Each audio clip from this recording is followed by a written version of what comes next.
નમસ્કાર દર્શક મિત્રો, કનેક્ટ ગુજરાતના સીજી એક્સપ્રેસ ન્યૂઝમાં હું આકાંક્ષા આપ સૌનું સ્વાગત કરું છું. નજર કરીએ દેશ, દુનિયા અને રાજ્યની તમામ ખબરો પર. અમદાવાદના મધુમાલતી આવાસ યોજનામાં રહેતા 2000 લોકોને પીવાનું પાણી ભરવા માટે ગટર અને કેમિકલયુક્ત ગંદા પાણીમાંથી પસાર થવું પડે છે. 20 વર્ષથી ભાજપની સત્તા હોવા છતાં પણ મધુમાલતી આવાસ યોજનાના લોકોની સમસ્યાનો નિકાલ નહીં આવ્યો. હવામાન વિભાગ દ્વારા 13 જુલાઈ સુધી ગુજરાતના ઘણા વિસ્તારોમાં વરસાદની આગાહી કરવામાં આવી છે. હાલમાં 3 સિસ્ટમ સક્રિય થવાને કારણે રાજ્યભરમાં ભારે વરસાદની આગાહી કરવામાં આવી છે. જોકે હાલ રાજ્યમાં વરસાદનું જોર ઘટ્યું છે. હિમાચલ પ્રદેશમાં 23 વખત પૂર અને ભૂસ્ખલનના 19 બનાવ બન્યા હતા. વરસાદ, પૂર, ભૂસ્ખલન અને એને કારણે થયેલા માર્ગ અકસ્માતોને કારણે રાજ્યમાં અત્યાર સુધીમાં 82 લોકોએ જીવ ગુમાવ્યા છે. રાજ્યમાં 269 રસ્તાઓ બંધ છે.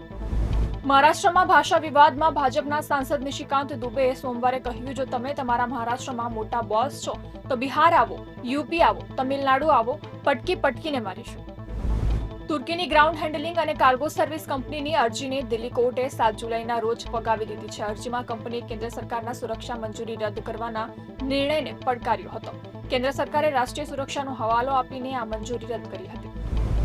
ફ્રાન્સની મિલિટરી અને સિક્રેટ અધિકારીઓએ દાવો કર્યો હતો કે ચીને મે મહિનામાં ભારત-પાકિસ્તાન સંઘર્ષમાં રાફેલની ક્ષમતા પર સવાલ ઉભા કરવા માટે પોતાના દૂતાવાસોનો ઉપયોગ કર્યો હતો, જ્યારે ચીનના રક્ષા મંત્રાલયે આ આરોપોને અફવાઓ ગણાવીને ફગાવી દીધા હતા.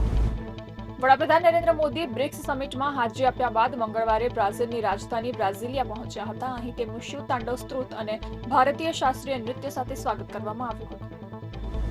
ટ્રમ્પે સોમવારે જાહેરાત કરી હતી કે તેઓ વૈશ્વિક ટેરિફ વધારવાની છેલ્લી તારીખ 9 જુલાઈથી વધારીને 1 ઓગસ્ટ કરી રહ્યા છે. આ સાથે તેમણે બાંગ્લાદેશ અને જાપાન સહિત 14 દેશો પર ટેરિફ વધારવાની પણ જાહેરાત કરી છે.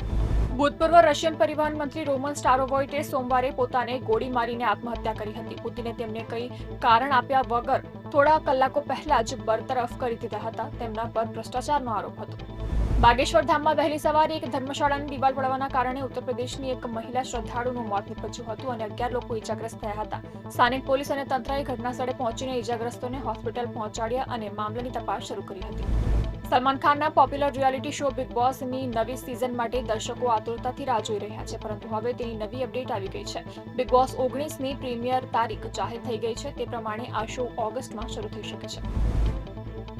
કોકટેલ 2નું શૂટિંગ આવતા મહિનાથી શરૂ થવાનું છે. હવે કોકટેલ 2માં સેફવાળી ભૂમિકા શાહિદ કપૂર કરવાનો છે.